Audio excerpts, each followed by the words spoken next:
Wizards of the Coast is changing the Drow. They're adding new lore to the world of the Forgotten Realms, and they're trying to say that it was always there, but nobody ever really knew about it. So let's talk about that.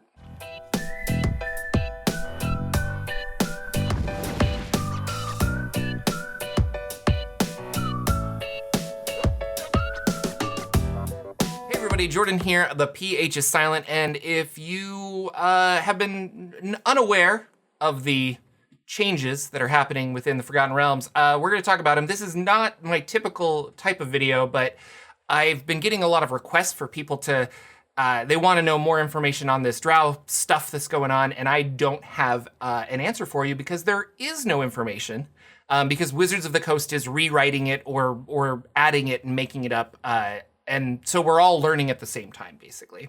If you don't know what's happening, we'll switch over here. There was a new website that was created called legendofdritz.com. And if you go there, you get redirected to this page. And they are building up their Drizzt franchise. So we have Dark Alliance, that's going to be a video game that's coming out June? Something? Maybe July. And then there was this Benedict Cumberbatch. He read this poem that R.A. Salvatore wrote that was kind of like a nursery rhyme for Drow. It was very cool, and if you haven't seen it, I'll link it down below. And then they get into some more information. So if you don't know who Drizzt is, we're going to talk about who Drizzt is and his companions and all this. And these are all tied to R.A. Salvatore's novels. Starting off, I wanted to talk about Malice de Yrden, and we'll kind of go through this together, but she is Dritz's mother. And I had to triple check because I was pretty sure she was dead.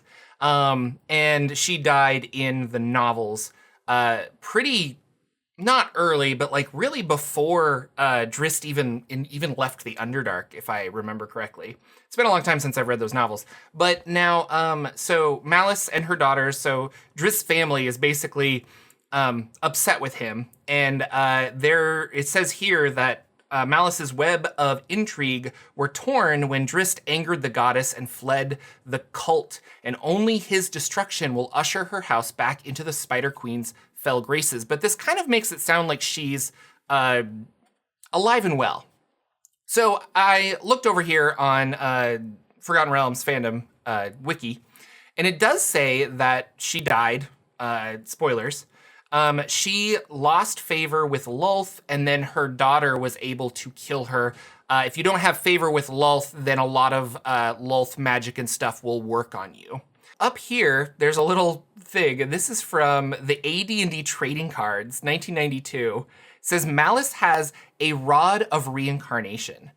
So Matron Mother Malice owned a strange and unique Rod of Reincarnation gifted to her during the House de Yrden's good graces in the eyes of Lolth.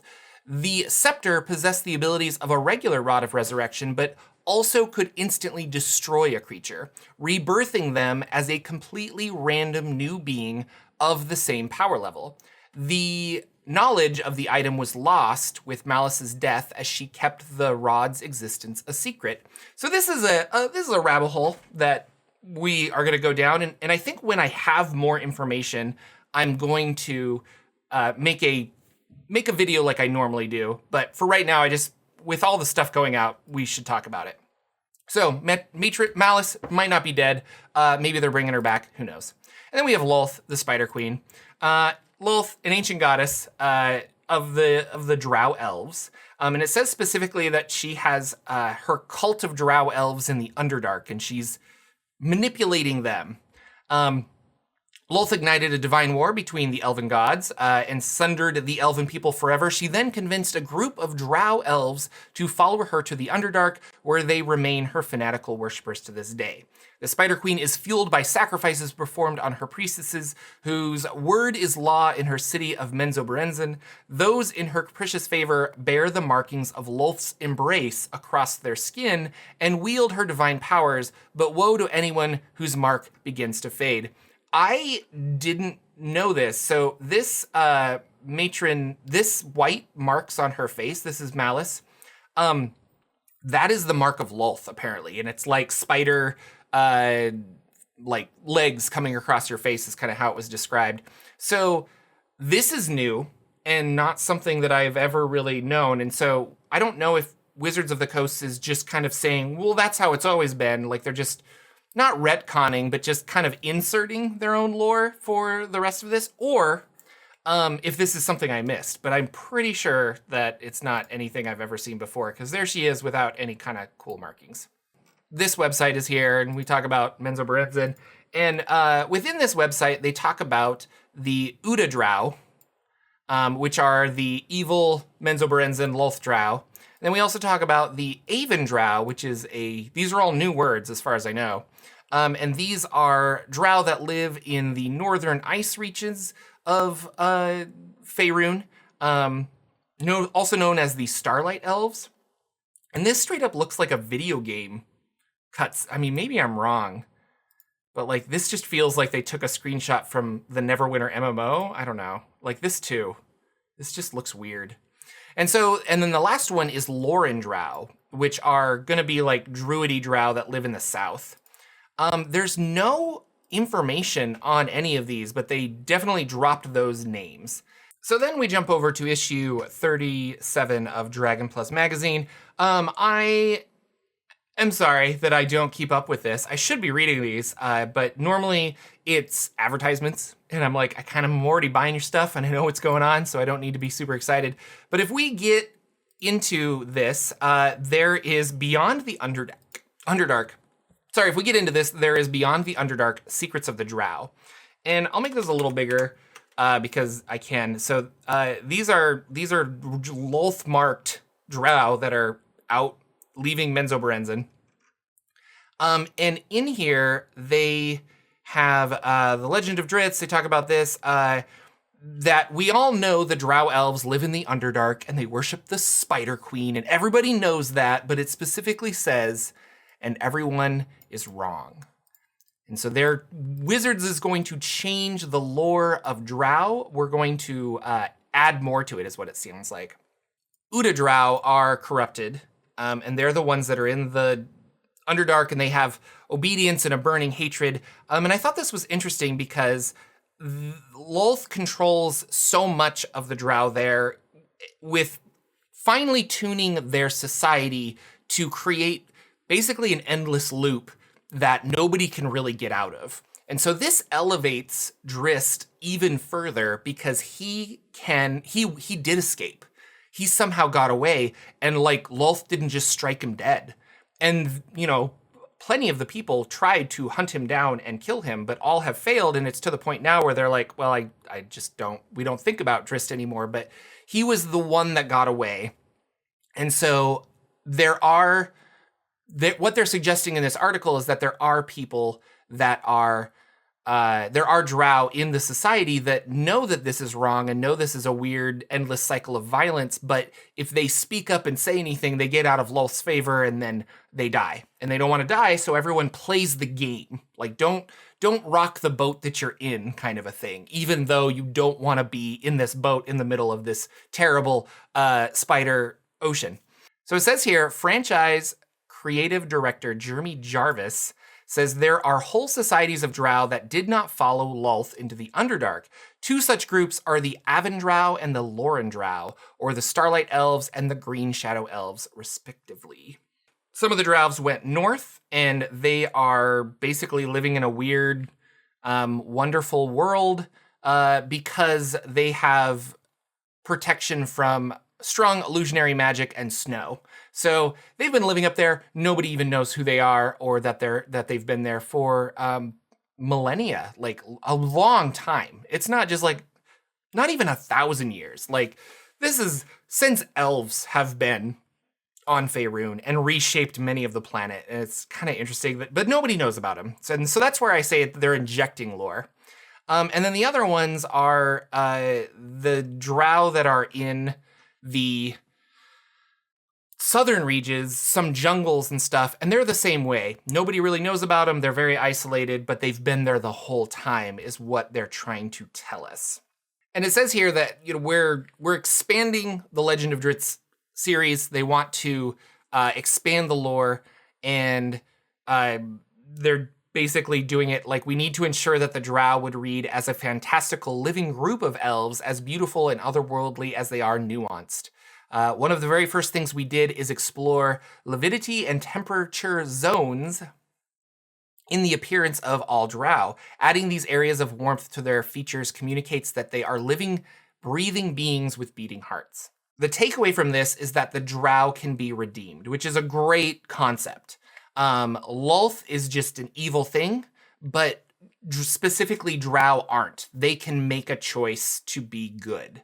You know, there's always that hypothetical talk of like, are goblins just evil, or are they innately evil creatures, or can they be redeemed? And with earlier editions, there were just you're evil, and the Drow were just evil, and goblins and orcs and all this other stuff.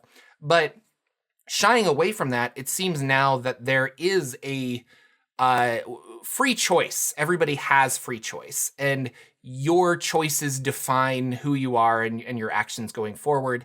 And yes, it's awful that you were raised in Lothian Drow society, but if you make that choice to not be there, and the novels have kind of hinted at that with Lolth's daughter, who's also a goddess, Illustrahi, that is coming in and trying to redeem and save the Drow people. And then further on, they specifically say, as part of this world building, we had to show that Drizzt was hardly unique as an Uda Drow who isn't evil. They worked with R.A. Salvatore, as far as I know, on reshaping a lot of this. And yeah, it looks like Bob is talking right here. So it's unique in the sense of Menzoberranzan, but it is not unique in the sense of the entire Drow elf society. And that's interesting, so we'll see. There are other cities in the Underdark. This is a map of Faerun's Underdark, and all of these are maps, or all of these are cities here for the most part. And up here in the corner, this is not the best zoom in that I got, but Menzoberranzan is up here in the corner. And another city was Ched Nasad, and or Nasad.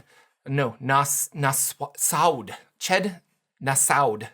So Ched Nasaud, or the city of Shimmering Webs, was another Lothian city within the Underdark. This was destroyed, though, in the novels. But yeah, here it is right here, and here's Menzoberranzan. But again, like, all of these stories are taking place just in the North Dark, which is coincidentally the Sword Coast. So if they went north and south, you know, as far as Drizzt is concerned, that's the only Drow he knows. And so maybe it makes sense, I'm not sure, to add all of this lore now and just kind of find it weird that we don't know exactly where these other Drow have been the whole time. And that's the interesting thing about the Forgotten Realms, is they're trying to make it a continuing, growing universe, unlike Eberron, unlike Dark Sun and things like that, where Eberron it's always 2 years after the war ended, and you're gonna play that. And that's where this campaign takes place. It's always there. So you don't have a lot of like, oh, well, that happened back 300 years ago, but we don't talk about it anymore. Like, you're always playing in that timeline. And the Realms is different because they wanted to have it evolve as it goes on. And some people think that's a good thing. Some people think that's a bad thing. But what it does is it creates those problems with, we want to reshape it, we want to make it better, but like now we have to introduce some kind of world-shattering event that, like the Spell Plague, to explain why things are different. We can't just like reshape it like we do Eberron and say, this is Eberron for 4th edition. It doesn't need a Spell Plague. It's just, we just redid it, and it's a little different, but you just accept that because you're playing 4th edition D&D. I have a feeling that the Uda Drow and some other lore things that are happening within the realms, that is going to leave it's going to be the start of a trail. We're going to take a road, and that road is going to go directly to 6th edition D&D. D&D 6e is probably coming at some point, and I don't know what that will mean for the realms, but I think Wizards has learned their lesson that nobody really liked the Spell Plague. So we'll see how they reshape Drow society in the very least. So what do you guys think? Are you for this? Are you against it? Let me know in the comments below. Be civil, be nice.